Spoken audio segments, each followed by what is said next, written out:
I'm looking for a CrossFit gym. Like, and they're like, but I'm in a residential area, ringing your doorbell. Like, it was so weird. Like, yeah, you're at the right place. Let me just open my garage, right? And like, it was so confusing. And like saying it now, again, 10 years later, or however long it's been, it sounds absolutely ridiculous, because like, who the hell would go to someone's random house and pay for a membership in the garage to exercise when you could go to like a gym and do your own thing? But the reality is that it wasn't, there was nothing else around. Like, you didn't have options. It was like, this is my only option. So you kind of had a monopoly on that. And you know, the people who did it back then, it was very different. It was a very different mindset. But it's cool to see how it's evolved, and you know, how like literally everybody's doing it now. So let's start with my mom, just so this way you guys kind of get understanding of, you know, how we got involved in fitness, and you know, again, how it grew from there. Because again, if we weren't exposed to fitness from my mom, we probably would have had very different outcomes. So Mom, want to talk about your experience? Yes. Hi, everybody. I will take you right up to the point that we opened up in the garage. So I'll just start with my own little history. Ever since I was little, I wanted to be a high school gym teacher. And that did not happen, because what happened is even better.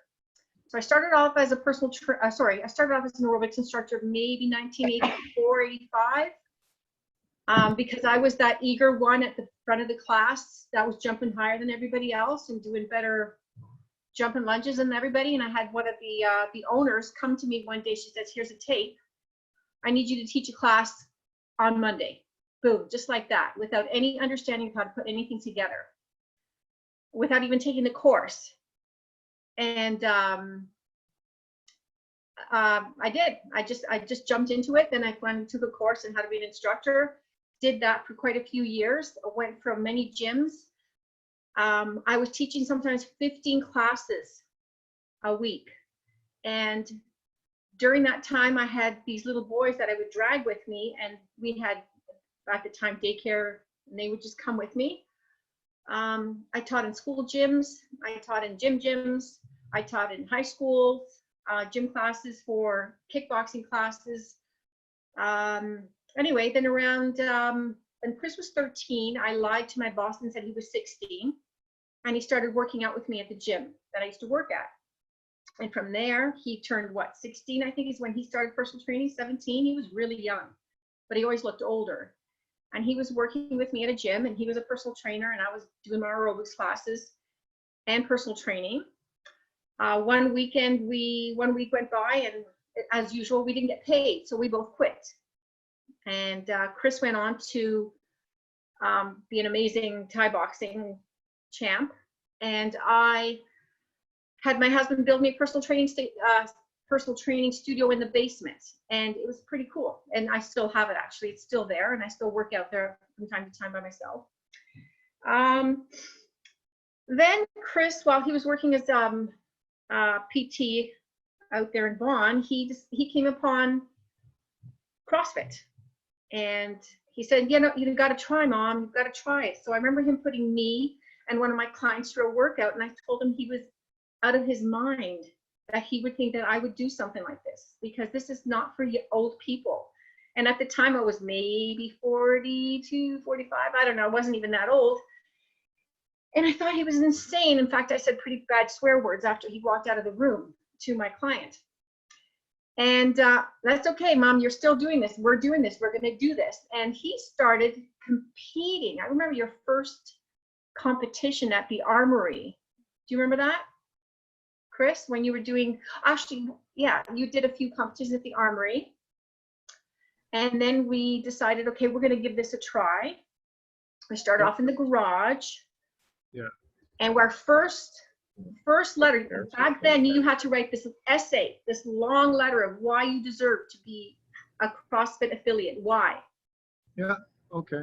Do you want me to? No, I'll kind of pick up from where you left off. So again, she said, you know, we were at the gym, you know, at a young age, and it kind of became, I guess, you know, a part of our lives, whether we liked it or not. It just became who we were. We were always into fitness. I was young with my friends working out at 13, 14 years old. I was in college, and I took construction engineering, and I was 20 years old when I finished. I took a 3-year diploma, and it was time to get my real job, but I wasn't ready to get a real job. So I'm like, I'm going to get into personal training. And then from there, I was working at a fitness facility, which was awesome. I learned so much, and take a lot of what I learned there, and I still apply it to where we are today. And I dabbled, like I was, because I was competing in Thai boxing, I was trying to find what's the best way for me to get fitter. And being young and arrogant, because I'm like, oh, I'm a Thai boxing champ. Nobody trains harder than me because I do it all. I'm ripped, blah blah blah, like a typical young 20-year-old. A buddy of mine took me to a CrossFit gym for the first time, and see a bunch of 40-year-old dudes. Shirts are off and they're ripped, like just abs. No one's wearing shoes or shirts. I'm like, this is kind of weird, but okay, fine. I remember doing a workout, and like everyone else, like, oh, this looks really simple. Sure. So I did a workout. I remember something involved, dumbbells and I'll sit rope climbs. I was done the workout within about 7 minutes. Kind of blacked out a little bit. Don't know what happened. I just know that I just did something for 7 minutes and I wanted to die. And I'm like, holy shit, like I want to do this again. And I don't even know what happened to me right now, right? And I remember doing the sit-ups, and in Thai boxing, there's a culture of you're doing like 200 to 300 sit-ups every single class. And I trained about 6 days a week for Thai boxing, so I'm like, my abs, they're super ripped, I'm in shape. And in my CrossFit 7-minute workout, I didn't do one sit-up. I just did L-sit rope climbs. I remember I couldn't cough for a week. I couldn't touch my abs. Like the pain my abs were in, I was like, what the hell did I just do? And at that point, I'm like, hey, I can do 200-300 sit-ups a day. I don't feel anything. I do a 7-minute workout, no sit-ups, and I can't breathe. And I was reminded every single time I moved how much I was hurting. And again, I would run 5 to 10K 3 to 5 times a week, plus an hour of weight training 5 days a week, plus an hour and a half to 2 hours of Thai boxing 6 days a week. So I'm like, I'm doing it all. I'm so conditioned. And again, this 7-minute workout just ruined my life. So obviously you can't be like, okay, this doesn't work. It's like, well, there's something to this. And sorry to let you know that these 40-year-old dudes, when I was in my early 20s, smashed me. Okay. Like they didn't just beat me. They freaking smashed me. Like I was just humbled. So I knew that obviously the only way to figure this out is if I start doing more of it. Right. So the more I dabbled into it, I was doing it at the gym that I worked at. I looked like a psychopath. So imagine before anyone knew what a kipping pull-up was, imagine me trying to do a kipping pull-up in a regular gym. And not only that, I didn't even know how to do it. I kind of watched some guy in a video doing it in a workout. So I don't know how to teach myself. I'm just look like I'm having a seizure on a bar. Right. And trying to teach myself everything. So it got a lot of attention from people in the gym. I thought I knew what I was doing. I still didn't know what I was doing. It was just kind of more like I had a bunch of guinea pigs who were willing to follow me and see what happens, right? So the more I dabbled into it, I kind of created a little bit of a following at the gym that I was personal training at. And then from there, it got to, I started on my Saturdays, Alan knows, I think I have a picture of the very first class I taught at the pavilion. It was I would do it on Saturdays because my bosses weren't there. They would pay me under the table. And I started doing fitness class, CrossFit classes, right? So my goal was to demolish them and crush their souls in a short amount of time. It wasn't necessarily to let's show the best way to get fit or the safest or the healthiest way. I didn't know anything. I was a CanFit Pro personal trainer. I literally, if you take the course, the weekend course, you really don't know a whole lot about anything. So I'm just like, I'm going to crush them because I know that if they're really sore, really, really, really sore, they're going to be like, well, this must be amazing, right? Because you just think you associate pain with like good results. But obviously that's not the case. But anyway, so I would demolish these people on Saturdays, like crush them. And I told my boss that I wanted to kind of open up like a CrossFit gym inside their gym because they had this perfect area to open it up. They had bumper plates and all kinds of stuff. It's just that nobody knew how to use bumper plates or what the purpose was, other than it just looks cool when you're kind of doing Romanian deadlifts because you have a bunch of different colors on the bar. So I wrote out a business plan to them, and because they asked me for a business plan, so I wrote a business plan. They said that they were going to do it. I come in one random week and I see that the area that they were going to turn into a CrossFit gym was they turned into a boxing studio. I'm like, what the heck happened? So they turned into a boxing studio because one of the owner's friends was a boxing instructor, so he gave it to him for free. So I got really pissed off and I said, you know what, forget it. I don't need them. I'm going to do it in my garage. I was just purely acting based on emotion and being pissed off. I'm like, well, I don't need you. I'm going to do my garage. I have no idea what I'm getting myself into. So I had a couple people start coming to my garage. I had people from Vaughan come all the way to Markham to do these workouts in my garage, like Mario Lucarini, who's still with us. So people started coming. And the more I started doing it, you start getting people and more scaring people off than keeping people, to be honest with you, because the only people who are willing to do it were kind of like psychopaths like me, right? So at the time I was young, I was like, let's just kill ourselves. And, in retrospect, it's probably not the best idea to, introduce people to CrossFit that way. You're not going to keep people. I don't think I have any one of my friends that I grew up with do CrossFit.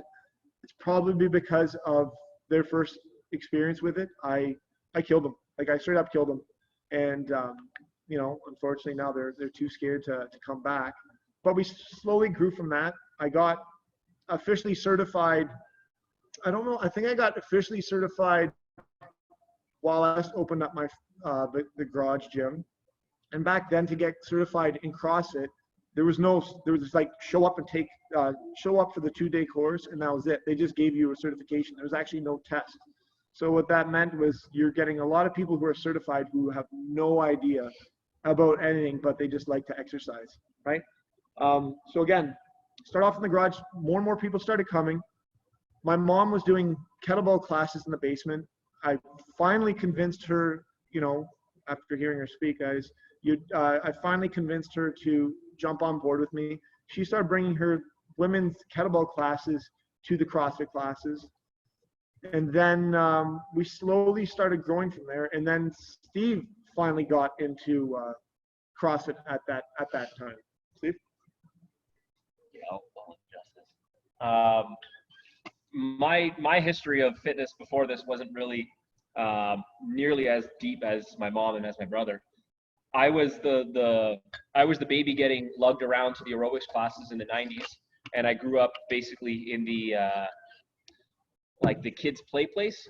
So that was like, I was always at the gym, but it was never really something that like seemed like anything that I was going to be doing anything with.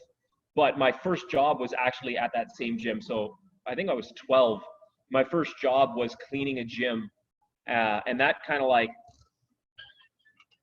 started to bring it kind of like full circle. Like it really was like a big family connection there.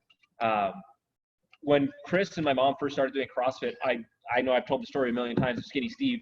I was like super insecure about starting any sort of fitness, or the only thing I had really done and that I actually stuck to was Muay Thai for a while. And that was something that kind of got me out of my shell. But the idea of like lifting weights was not something I really spent a lot of time on.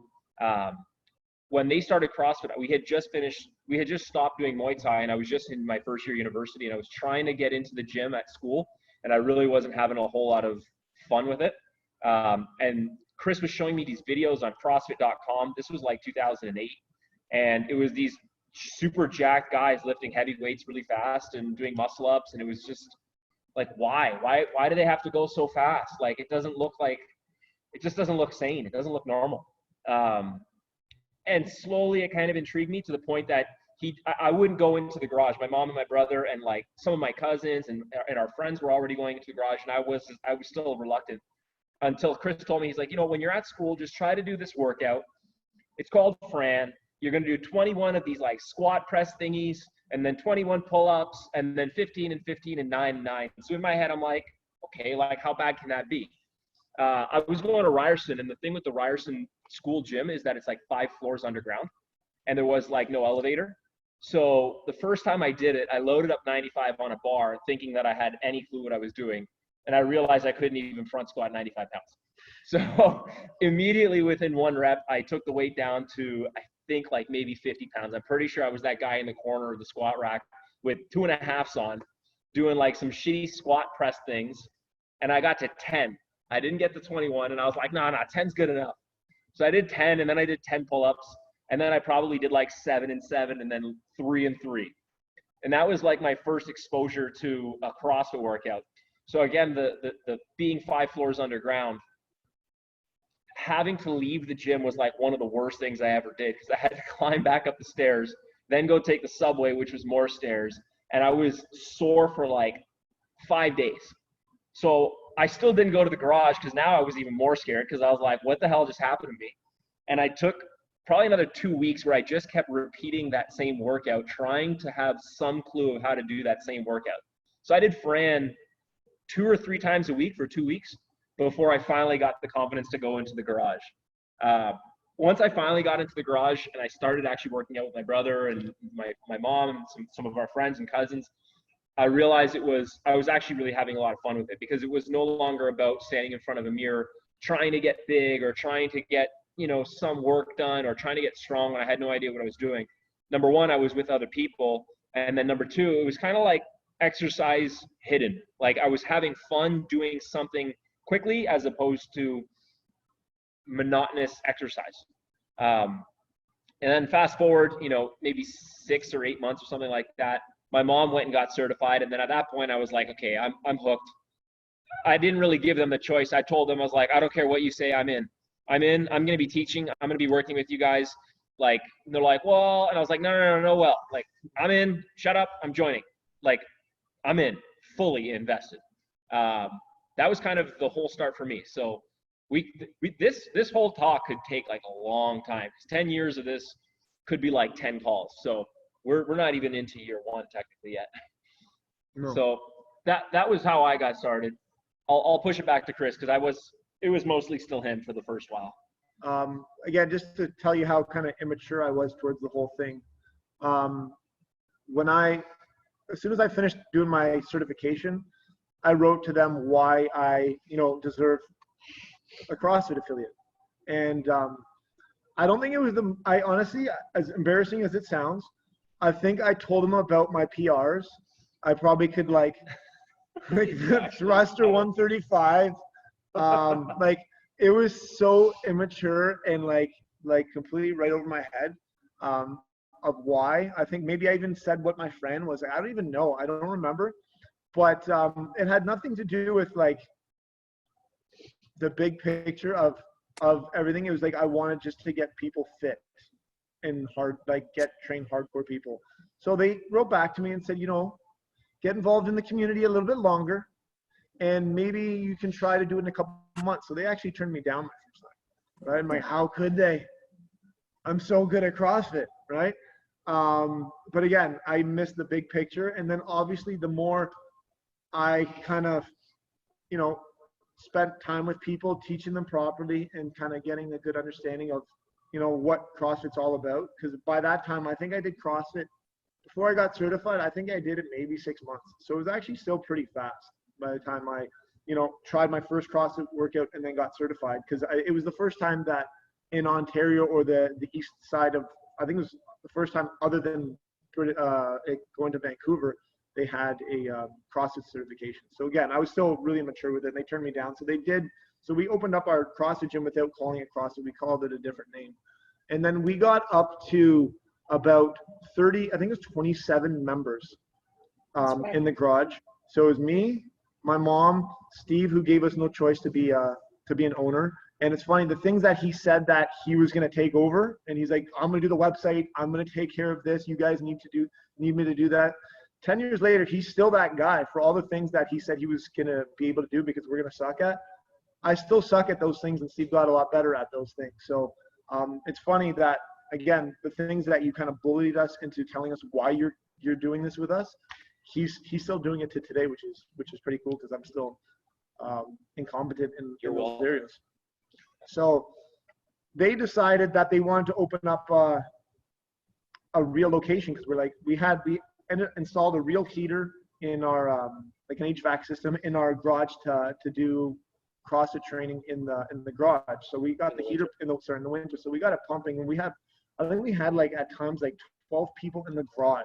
Like it was a disaster and a shit show. Like it was insane. And then again, we spent the next year getting bigger. So we were about 27 people, and they're like, we can't do this again. We have to get a location. And I was kind of nervous at the time, because I'm like, how are we going to actually make this a real business? Because we all had our jobs. When I took my first certification, those people actually inspired me to go back to go to university, right? When I looked at these people coaching, I'm like, they represent everything I want to be, because number one, they're jacked. Number two, they're motivating, right? Like you look at these people, like, I want to be a version of you, right? Like they elevated me, and I saw how much knowledge they had. I'm like, you know what? I want to learn everything I can down to like the cellular level, so that this way I can be, what they are, right? If not, maybe even better one day. So I actually applied to go back to school.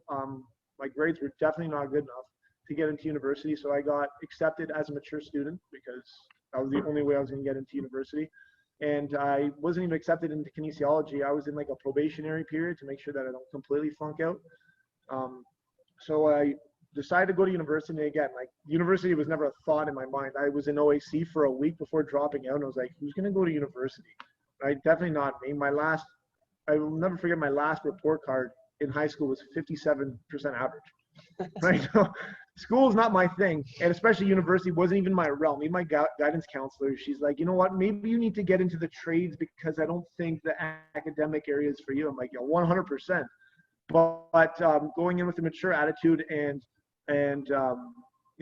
knowing how passionate I was about fitness, I decided to go to school at 25 as a mature student. And the purpose was so this way I can learn everything and make sure that my business or our business is going to be, just as good as everyone else's, because we're learning everything we can about, fitness. So I was kind of nervous. I'm like, I'm in university. I'm a personal training manager at the gym that I was at. And I have a CrossFit gym in the garage. And now that these guys are bullying me into opening up a real location. So they found the location. They talked to they found the prices. They literally did everything. And I actually didn't even want to open it up, because I was too nervous. I'm like, how is this going to happen? And we ended up opening up our first location 10 years ago. You want to carry on with that? Yeah, it was a really small location. I was coming off the go bus one day from school, and I just happened to walk past a vacant, small little space. How big was it? Like 1,400 square feet or something like that? Yeah, 1,800, yeah, I think it was 1,800, yeah. 1,800. Okay, and it was a disaster. Like it was not at all ready to be a gym. So we took a chance. We probably spent maybe 2 months tearing the place apart and turning it into a completely brand new place. It was, at the time, back in like 2009, a CrossFit gym was meant to be like dirty, grungy, like messy floors, everything shitty. But still with a premium price. But so, yeah, so we actually, at the time, we went right away. We were like, we're going to make it the sexiest CrossFit gym. It's going to be clean. It's going to be pretty. It's going to be bright. So I remember back then when we first opened up, like right away as we opened up, we hosted a CrossFit competition. And back then the CrossFit community was very, very tight knit. Like if you ran a competition in Markham, you're going to have like every member from a gym in Guelph is going to come. You're going to have people from London. You're going to have people from everywhere, because there were so few competitions. And anytime some new gym opened up, like people wanted to celebrate each other. The community was very, very close. So we threw a competition right away, and like the first response was just like, wow, this place is beautiful. It's clean. It's different. And it was like, it was small, don't get me wrong, but every gym was small back then. But already we were like, we wanted to make sure we were doing this different. As much as we wanted to have the best CrossFit experience, but it was like, we're going to make sure that whatever we can do in terms of having the best value and having the best looking place, that's what we got to do. So I think our first day, I remember our first day, we had the website ready, we had our launch date ready to go and everything like that. And it was like, we've got a 6 a.m. class. We've never had a 6 a.m. class ever. And my mom was the one teaching it. It was like, who the hell is going to show up at this 6 a.m. class? Mom, go for it. Everybody showed up at the 6 a.m. class. Everybody showed up. That was pretty exciting. I mean, that's what made it more exciting. I've always taught those early morning classes, but I never thought CrossFit classes would go at 6 a.m. and now they're like the busiest classes. Just to let you know how we ran our business, we were closed pretty much all day. We had a phone, but we never answered it. we never answered it because we were those ignorant people. We're like, we're motivated on piss and vinegar. We're so motivated that people are just gonna like flock to us because they can't get any other CrossFit They kind of did experience. though. Like they would call us.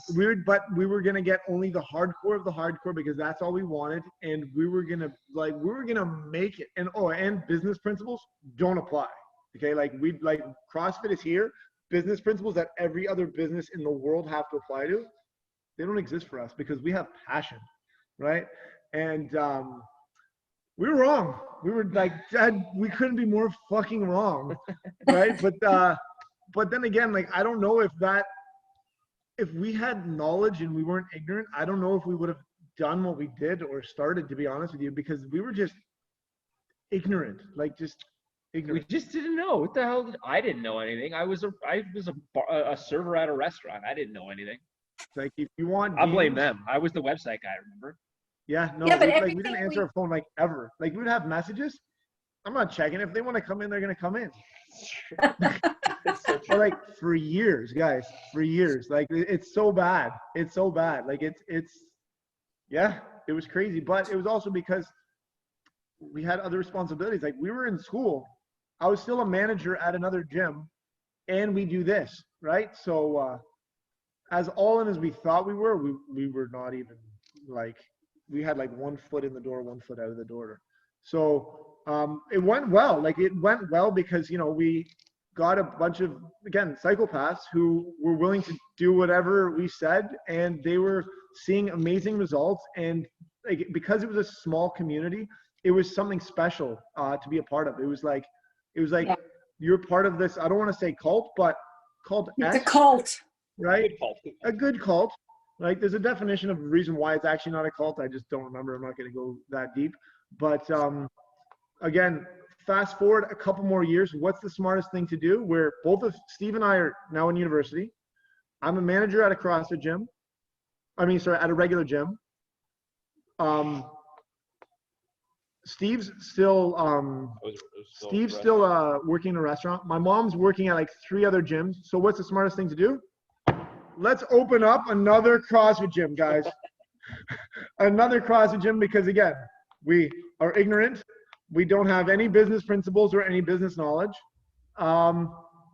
We also got led on. But we're full of piss and vinegar. So that's what we did. How many years later was it? 3 years? It was 2012. So I think it was like 2-3 years later, right? Yeah, we had an opportunity because everyone in the CrossFit industry knew each other. Like, literally, like, we knew every single gym owner from every single city, and we probably knew their significant others, and we all even a lot of us worked out together. If we didn't work out together, we would all compete. We would go to regionals every single year and compete, and we were competing with our friends every single year. And so it was a really, really tight-knit community. And then when Reebok got involved, they wanted to start meeting people in the community because they didn't know exactly what they were going to get themselves into. So we were one of the first people that Reebok got in contact with, and we, started talking to them. We started giving them feedback on their prototype. So like the very first shoes that came out, we were one of the first people who got them. Their very first CrossFit apparel, we got it. We got to give feedback on, what we thought about it. So that was pretty cool. And then because we had a relationship with Reebok, they were looking at Reebok Canada being relocated from Montreal to Woodbridge or to Vaughan, and they needed a flagship gym to be open up there. And we said, well, my other gym that I work at is already in Thornhill, Vaughan, and I want to open one up. I always wanted to because the majority of my clientele was from Vaughan, right? So I'm like, it'll be a great transition, a great opportunity. And they also asked, we weren't the only ones that they asked, but they asked a bunch of different people to present them with a business plan. And thankfully, we put a lot of time and effort, and they were really, really surprised how well our business plan was, because I think at that point is when we started to realize that we needed to be a little bit more professional. So we could just say like, Reebok, my PRs are this, and that's why we need to open up a gym. It was like, let's get a legit business plan. Let's get a consultant for the business plan. Let's get an editor to edit it. And they gave us the opportunity to open up a gym under their name. You want to carry on? Steve, Mom? Yeah. just one thing I'd like to say is that there was a little bit of a promise that they were going to send us this many people. Do you remember that? And You know what? Yeah, there was a that's great. important. It was a great business learning experience because, again, because we're ignorant and full of passion, we think that when people present us an opportunity, that's exactly what you're going to get, right? So they there was a lot of things that were said that we would have received, right? So we're like, guys, we're going to make it. Like, high fives all around. Yes. Day one. We made it. Like, this is like, the promises were amazing. It was like, you're an idiot if you don't take up an opportunity to do this. It couldn't have been farther from the truth, right? Exactly. And we definitely didn't make it. Definitely. Not even close. But look again, what happened out of that. But look what happened. in retrospect, I think, yeah, like, we didn't take anything for granted because we kind of were dealt with a shitty hand. We had to be forced to level up, right? And realize that things, just because we're passionate about it, good things are not just going to be coming our way. We have to put in the work, just like a CrossFit workout or wanting to be good and continuously getting fit. We got to put in the work, and things are not going to always go our way. And we have to work harder and keep on grinding and just slowly get better and better. And that's what it forced us to do, because, in retrospect, if we were handed everything that was supposed to be presented our way, there's no way we would be appreciating, where we are. And, we wouldn't have been putting in the same amount of work to keep what we have, because we know that because of how hard we worked and we are working, no one can take that away from us, right? And we know that, again, it doesn't matter. Say something bad were to happen where, our gym closed down, like, there's no way we would be worried about our future, because the one thing nobody can take from us is our mindset and how hard we work and how motivated we are internally to just keep on pushing forward no matter what it is we're doing. So, Yeah. it would have been nice to make a lot more money, but it wouldn't make us and build us to who we are today. So again, in retrospect, it is a hidden blessing, and it's allowing us to be more in control of our situation that we're currently in right now. Steve. Yeah. So that was 2012. So we had taken definitely a gamble in terms of opening up something. It was also, at the time, it was like the biggest CrossFit gym in Ontario. Like, it was, again, when we had that gym, grand opening weekend, we held a big competition. Athletes from all over Canada came. Yeah, this one was huge. So there was two parts. There was one event on day one. It was called Best of the Best, which was a yearly event. And that was the first year they moved it out of a very small gym into our gym. And it was basically like the best athletes in Canada, like, not even just regionals. It was like the guys who were the top 10 at regionals, guys who've been to the games. It was a big, big, big deal back then. It was like all fire breathers. So that was day one of our event. And the amount of photographers and pictures and videos that came out of that weekend were insane. Like, there was photos of this one particular guy. He did like a 315-pound push press for like 7 from behind the neck. Oh, To yeah. this day, that's still crazy. But there was pictures of that guy going around for years, and it was our wall, like the wall in Woodbridge that's got coordination, strength, all that stuff. And funny enough, from those photos of that grand opening, years later, we started seeing CrossFit gyms all over the world copy that exact wall. Like, they copied the exact, it was in Australia, there's all over the place, the exact wording, not just the wording, the font, the differences of where it goes color to a different color to a different color. So because of all the hype that we got that weekend, it was it was awesome, but it ultimately, Keep going. sorry, I said lean towards you. Oh. it all, did it copy flexibility? Yeah, I don't know if it copied. We didn't realize that it said flexibility. No, not- we did. No, we it did. was a couple of years later. No, we did. It was just that the guy who I- did it, Yeah. the guys who installed it, told Dan that it was actually the way It's the style. it's the style of the eye. style, Which yeah. the guy was like, I'm not taking down the whole wall to No. flex The fix- flexibility. to fix the flexibility word. Anyways, So anyway, so the grand opening was huge. Again, it was, you know, big event for the CrossFit community. They actually, even Reebok actually did one thing great. They flew in a bunch of games athletes from around the world for our event. So, you know, we had all this hype, and again, it was super exciting, and we were like, this is going to be amazing. We're going to kill it. You know, we didn't kill it. So that was 2012. We decided, you know, realistically, real quick, was like, oh, I really like going to Woodbridge, and I don't like going to Markham because Markham's so small now. And how can we grow if Markham's so small? And it was like, there's another unit in Markham available. Why don't we move our gym in Markham to, you know, go from 14, you know, triple in size? Because what the hell, why not? If we grow bigger, we're going to do better. So 1 year later, we decided, let's do it all over again. Let's do the sleepless nights, the construction. it was not even a year later. It was 9 months later. Yeah, technically we started construction. And 9 I didn't months want later. anything to do with it. These guys again bullied me again into going. we to another believe. location. Sorry, In go ahead. hindsight, I think we should have probably waited a couple years. Yeah. But so we decided to move the Markham gym. So this is now 2013. We're preparing a whole new gym. Things were moving, and we were growing, and we did not need the space that we had, for sure. Sorry, at the time of all this, guys, we were still in school. We were still in school. He was still at the restaurant. I quit. No, I quit once we Oh, started okay. Woodbridge. When we had Woodbridge, for the first little bit, I was still in university, still manager at Woodbridge. I had another gym location with the Markham location, and in university. It was A disaster. probably the worst of the, I don't know. I think if we knew what we were getting ourselves into, I don't even know if we would have done it. But again, because we were ignorant, we're gonna be yes people, right? And the construction, we did it ourselves. We're taking the concrete to make the wall, the washrooms. You have to cut out all the concrete, I have and filling videos. huge bins. It's like CrossFit workout. Let's carry it and throw it out. We were doing everything and trying to do it in the middle of the night because again, we had to study.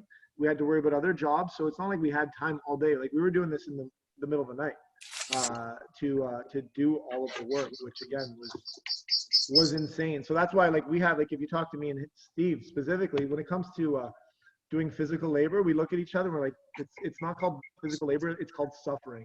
It's imprinted in our brain that doing physical work for manual work is called suffering because we have such a bad A negative connotation to it. so bad. It's imprinted in our DNA where I'm just oh my God, I'm suffering, I can't breathe. But anyways, that's a side note. Yeah. So, okay. Like I said, I think we're probably not going to make it past 2014 in this whole talk today, because there's so much that we could go into. But just to add to suffering. So we are now 1 year into the new location at Markham. We've got Woodbridge going. We've got a new location at Markham. It's 2014. We had just learned that a new gym was opening in our same complex at Markham. So to us already, this is another life lesson. It's have some stipulations in your contract with your landlords. What the hell do we know? We just sign agreements because we don't read them and we have no idea what we're doing. Yeah, you can't assume people are going to be honorable and, just a handshake is good enough because again, that's what we thought because we have zero experience, but we learned quickly business is business, right? And those lessons, you're going to learn and you're going to make sure, people might think we might be dicks with certain things that we're trying to do with people, with certain relationships we have, but business is business and you can never, ever assume because people will take advantage of you because again, when it comes to business, it's not about being nice. It's all about making a dollar, right? And we have to be aware of that and can't trust other people, unfortunately.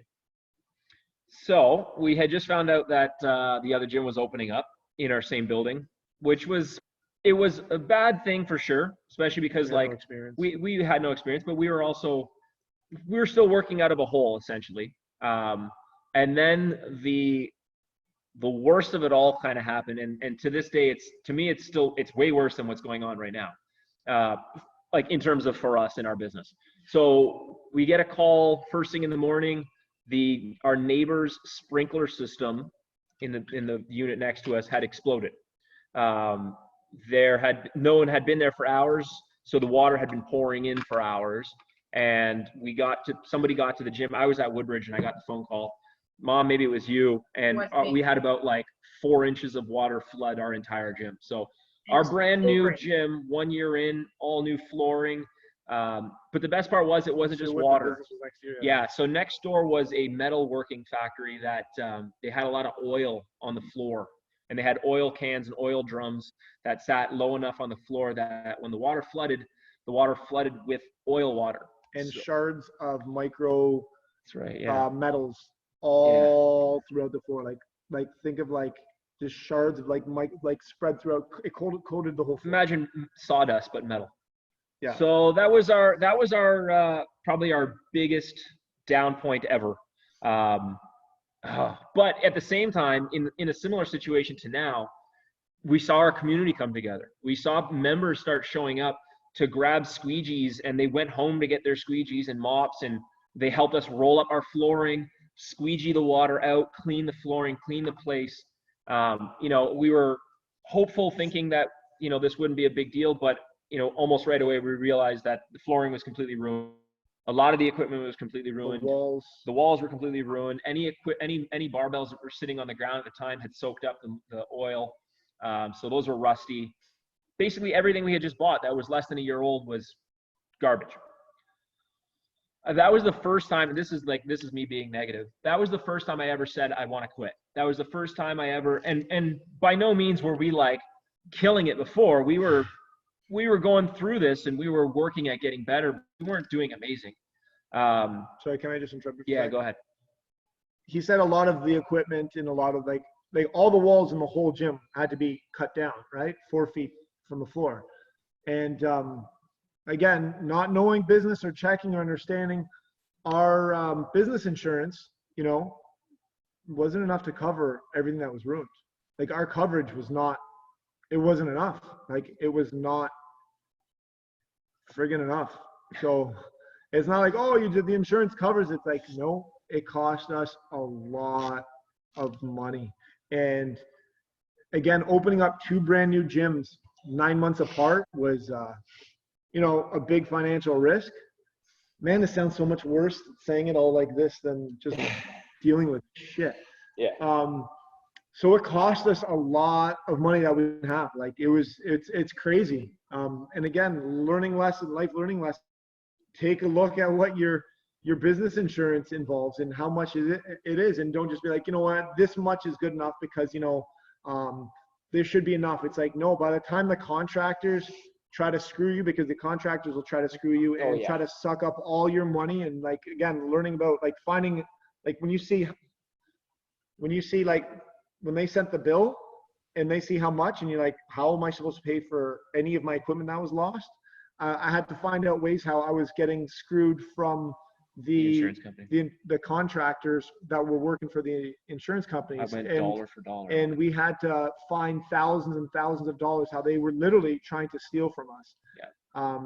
But again, a life learning lesson. That was one lesson we definitely learned. So that's again another life learning lesson where you just can't expect people, oh, they're here to help you and they're here to do good things, and just just assume the best. I want to add on that. No, sorry, go on. I want to add on that just because it was a big part of it. You can tell this kind of hurts right here, guys. Yeah. So Right here. they said that they had 14 employees for X amount of hours cleaning the gym. So I went through every single dollar that they said they were charging us for. By the time the construction company that was doing the renovation or whatever got here, we had completely cleaned the place out. So already there was like a couple $1,000s in hours of work that they lied about. Then the next part was we came in the afternoon. They had about 60 fans in here, half of which were not even plugged in. Another quarter weren't even turned on, and the other quarter were turned on. They charge $25 per an hour. fan $25. I don't as a remember. rental. Then they charge how many hours that it runs. So I made a video. I took a video when their staff wasn't in there of how many fans weren't plugged in, how many fans were not on, and how many fans were on. So I went dollar for dollar, and I showed them. And I remember I still have the guy's number in my phone. I forget what he is, the insurance guy, anyways. And I broke it all down, and I was like, you're trying to charge us like $8,000 for fans. Meanwhile, you should be charging us like $800 based on your math. Oh man, I'm getting angry inside right now just thinking about it. There was a lot of shit of people trying to take money from your insurance, and it was a lot of just, and you're getting kicked sucks. when you're already down, right? But again, we can go off right now. 'Cause, Yeah. Like, I'm gonna piss off too, but again, we gotta move on. Life learning lessons again, like, don't coming out of assume, it, and you can never ever assume, right? And that's why you have to know it. You have to even more so be more in control of your life and know more about everything and be involved with everything. Because if you just sit back and just expect things to just be, that's not the case. But again, it's the same principles as our fitness. We can't just be like, well, I'm just gonna kind of go with the flow. I'm gonna go show up at the gym and kind of exercise and have a good sweat and hopefully good things happen. It's like, no, you need to know what your intentions are, what your goal is, what your plan is for the day, and how is this going to help me 2 months from now, 3 months from now, 4 months from now. Because if you just expect to just let it be, nothing's going to happen. You're not going to move forward. You're going to stay right where you are, or maybe move back. Chances are you're going to fall behind. But it's the same principles of success. But it's when you learn like this, it makes it a lot more apparent. I think it was that experience that was, when we take that into perspective, the amount that we learned out of it, the amount that we grew out of it, the amount that our community strengthened because of it, was we made the best out of the scenario. Obviously, it was horrible. It ended up being, because of that afterward, it also ended up being our worst year in business, because we basically had half of our gym inaccessible at all times throughout the months for about 6 months. They had giant orange tents in the gym where they were doing mold remediation. It got to the point that there was like 2 or 3 months that they actually hadn't even done any work even. It was really bad. Like I had to call the construction guy daily and ask him where his workers were. Hey? Let's move on. Sorry. But what I'm saying was it was the lessons that we learned at a time like that that puts something like this right now into perspective. Like, this is hard. This is hard for a lot of gyms. This is hard for a lot of businesses. This is hard for a lot of people. But there's so much more in our control right now. And partly that's like, thank God for technology, in that we can do so much more right now than we could do then. At that time, we were completely closed for 2 months straight, and we had no choice. Right now, yeah, we're closed, but look at you guys. Like, you're all here with us right now because we're able to still put our effort into it. No matter what, we can put our effort into it. I hear you, Subson. What do you want? No, keep going. We sound like chipmunks on Instagram Live. I don't know why, but it's hilarious. All right, cool. Keep it going. Well, thanks. I Helpful. don't know where to go. Fast forward a couple more years. I think we're almost an hour in. Do you guys have any questions on the first? How many years was that so far? So that was until 2014. Maybe we'll do part 2, I think, next week, because there's no way we're making it through 10 years anyways right now. Or anything you guys want to comment on or talk about? So right now we have the OG right now is Ala. Ala's been here for like 10 years. She was like, literally, she's in my very first, I should post on my TBT tomorrow, something like that. The very first CrossFit class I ever held. And it was at a regular gym on a Saturday when my bosses weren't there. So this way I can get paid cash. I can do it now and I can post it now because who cares? It's not like they're going to fire me. But it's a pretty cool experience. I guess if we're not going to go any more forward than this, you might have heard a lot of bad things about CrossFit back in the day. Honestly, it was true. Honestly, 100% true. It was ignorance because it was a system that was completely new. There wasn't enough data or history to look back on to see what the best way to do anything is. They're like, it's like, well, we're going to find out in a couple of years if it's working or not, right? When I took my very first seminar, the programming was called the Hopper method. And to reiterate, it was like whatever life throws at you, okay? So the way they would program, they're like, okay, imagine we put like 1,000 different movements in a hopper and we do this. And day one, we're going to pick one movement. I'll say run 10K. It's like, okay, you're going to run 10K. You do it again. Maybe I'm going to do a couplet and it says run 10K and do 100 pull-ups. It's like, well, that's your workout. And what if it happens day 3? It's going to say do 100 pull-ups, do 2K, and give me, 1,000 squats. Like, well, that's the workout. And all they said is whatever, you have to be prepared for whatever life throws at you. That was the extent of their programming, right? I like how the mindset is, you know what, just keep your head down and keep pushing, and whatever we throw at you, let's get to it and get through it, which I like. But for health and fitness, no, you need a balance, right? We did pull-ups because kipping pull-ups were the coolest thing, and they stood out. When you understood how to use them for power output, you're like, this is amazing, this is the best. So we would probably program hundreds and hundreds of pull-ups weekly, like hundreds, because people that were doing it were seeing amazing gains from it. They were getting leaner, they were getting stronger.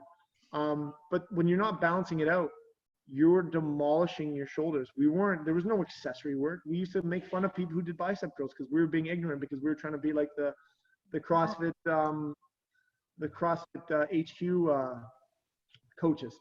And they also, again, I asked the guy like years later to reiterate about what he talked about back in the day, and he completely denied it because he knows he was wrong. But obviously at the time we thought it was right. We talked about intensity. Intensity was everything. But in order for you to move to full max intensity, you can't do that with 100% full. So I'm not even going to say his name. What he referred to is, he called the Slop Factor. Okay, this is in my certification. He's like, if you want to reach max potential output, there's a good 20% slop factor, which is okay to get fit. So if that means you're going to do deadlifts with a rounded back, so be it, because as long as it's within that 20% slop factor, go for it, right? And obviously you might think, okay, a little bit of rounded back is okay, but the more you're trying to be competitive and go, you're like, well, my 20% might actually be now like 50% slop factor, but it's a relative number, right? As long as I'm getting the work done. But the problem is, reps after reps, you're conditioning your brain to move in a shitty pattern and use muscles in a way that they're not supposed to be used. Guess what? Your back's gonna get hurt really, really bad. And that's what happened to a lot of people. And it's not just me, like a lot of people. But we didn't know. We're like, oh, it's just, you're not lifting properly, or you're just, the weight was too heavy. It's like, no, the individual himself or herself was not being responsible with the movement. But because we were being told that that's okay, it's like, okay, sure. And we're going to deadlift all the time because it's so cool, because now we're lifting heavier than we've ever lifted. Also with our weightlifting, there was no like how-to weightlifting videos. There was no certifications. What's available now was not even like a fraction what was available then. Like, we just kind of watched, okay, the guy's kind of doing this, he's bouncing it off his hip, and let's just get to it. We had no idea what we were doing. We were doing the best we could, but we had no guidance, no experience, and our members were our guinea pigs. You know what I mean? Myself, I was my own guinea pig. I ruined myself, right? But again, to be honest with you, the longer we started to do things, the better we got. We started to realize, like, if we want to keep people healthy, we can't keep programming 1-rep max deadlifts and doing hundreds of kipping pull-ups a week and not doing anything to balance them out. And we understand there's actually an importance of doing bicep curls. There is an importance of doing accessory work, right? We're back in the day, like they said it didn't need to be done, so we're not going to do it, especially because we were getting so fit, and we're like, well, until I stop getting fit, there's really no reason to switch it up, right? But the good thing with, us starting so long ago, we had time to make those mistakes. And fortunately, there wasn't as many people as we have now, right? And, people continued with us and learned with us and got better with us. And there's some people we did hurt. As much as I don't want to admit it, there are people that we hurt. You know, a good thing is like I made sure I stayed in contact with them now, and we kind of laugh about it because we know that we were all being ignorant at the time, just because the people who we did do it were fire breathers. It wasn't about health, it was about competing, right? But we, you know, we got smarter and we put our egos aside and said, like, let's take this to the next level and think about it long term and how we can do, you know, get the same benefits of doing deadlifts by doing single leg Romanian deadlifts, by doing tempo work, by doing back extensions, but properly, not just whipping our backs up and using muscles we're not supposed to. So our philosophy and our programming has completely evolved, and it's not just CrossFit anymore. It is fitness. Like CrossFit is a methodology we use, but it's evolved into something a lot greater where we use the best of that with the best of weightlifting, with the best of not isometric, bodybuilding stuff. What's it called? Bodybuilding movements, isolation movements, with the best of therapeutic movements that you do from, you know, physiotherapy movements until what it is today, right? But again, if we didn't start from then, we wouldn't be able to move to where we are today. Unfortunately, it's been already a friggin' hour, so we didn't even get into talk about where we are today and how we got into Zoom calls. But you know, there was a lot of, you know, negative things, and I do want to be apparent about it, like transparent about it. But I also want people to know that 10 years, there has been so much change. And just like anything I started, like nothing's perfect. As long as you're open-minded and you start to realize what's your main goal, and our main goal is to keep people healthy and fit. You know, I'm proud to know, you know, where we started and to where we are now, because I think our knowledge, like the knowledge that we have in training, is something special, because it's 10 years of knowledge, 10 years of practicing, being aware. Our programming, we never program the same thing. We look at what we did, we reassess, and we try to find out how to make it better. And we keep replicating that and refining.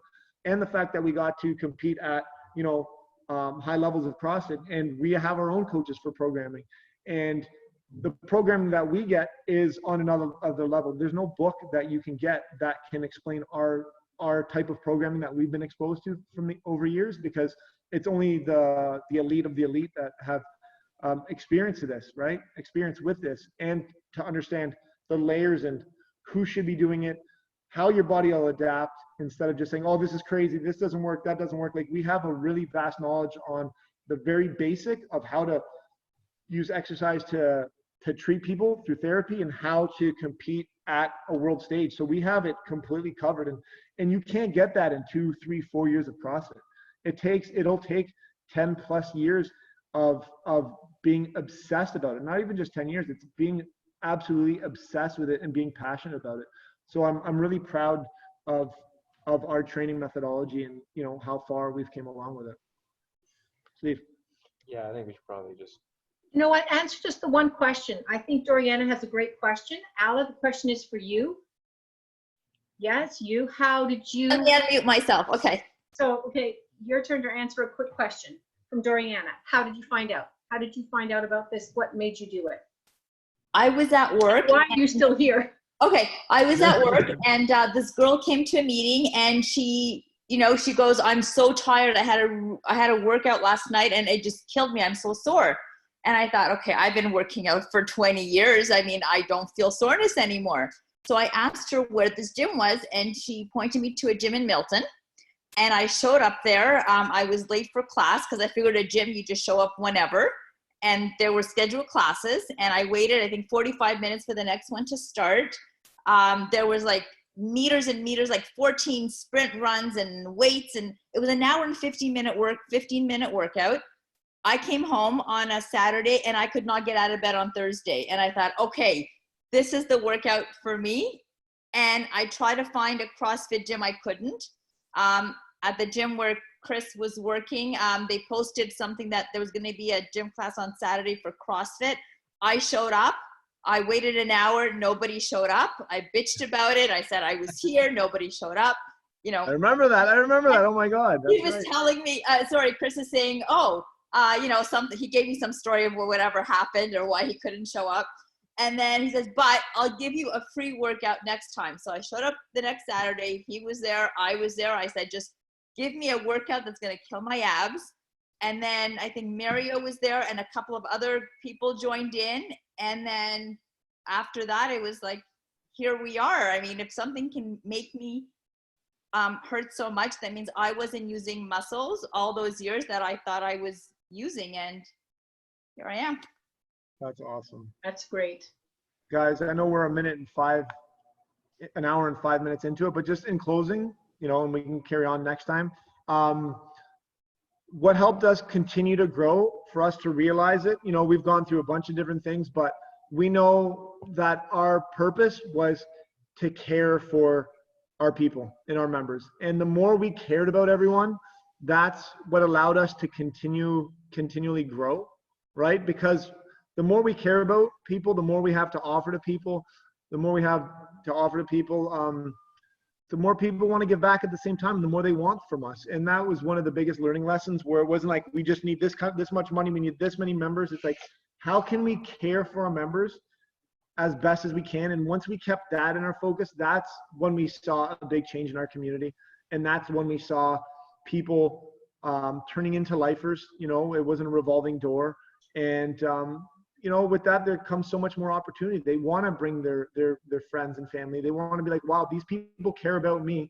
And if they care about me so much, I want them to do what they've done for me to you. You know what I mean? So it's been monumental for us in our growth. And again, once we took away that number of members amount, and we focused on how much we can care for members, that's been the biggest change for us. And again, that comes through experience and learning. And it's something that again, I don't know how many people do that, how many businesses focus on that, but once we figure that principle out, it's made all the difference for us. And again, going through something like this shows you that it's working. Straight up, it's working, because we have you guys here watching us and participating and talking and still here, not at home doing nothing, right? So I kind of want to cut it off here, because again, we can keep on going and going. But guys, we really appreciate you guys tuning in. Yeah, I didn't realize how, it's crazy when you talk about it like this, because it brings up a whole bunch of shit. I can't believe how ignorant we were. It's bad. It's so bad. What do we know? But We're not ignorant anymore. well, but again, we learn from it. As long as we learn from it, it's just crazy. It's yeah. But regardless, this is who we are. This is what made us who we are and brought us to where we are. So guys, I'm sure we'll talk about the next 5 years another time. Yeah, what did we got through? We got through 5 years? 4 or 5 Yeah, years. so we're halfway done. We'll definitely have to do a part 2. But again, we appreciate you guys tuning in, and we'll see you online soon. Thank You you. guys. Thank you. Guys, Yeah. thanks. Thanks, guys. We got cut off on Instagram Live. You can only go so long.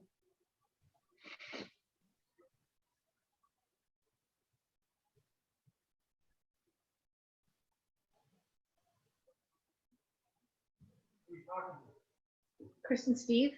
Hello, Mom. What do you think? Oh my God, that was amazing. You couldn't have planned it better. Yeah. God, Okay. what are you doing with that? We gotta get that framed. Where did you get that? I found it. No way. I gotta get that framed. Oh my God. Bedroom behind the dresser.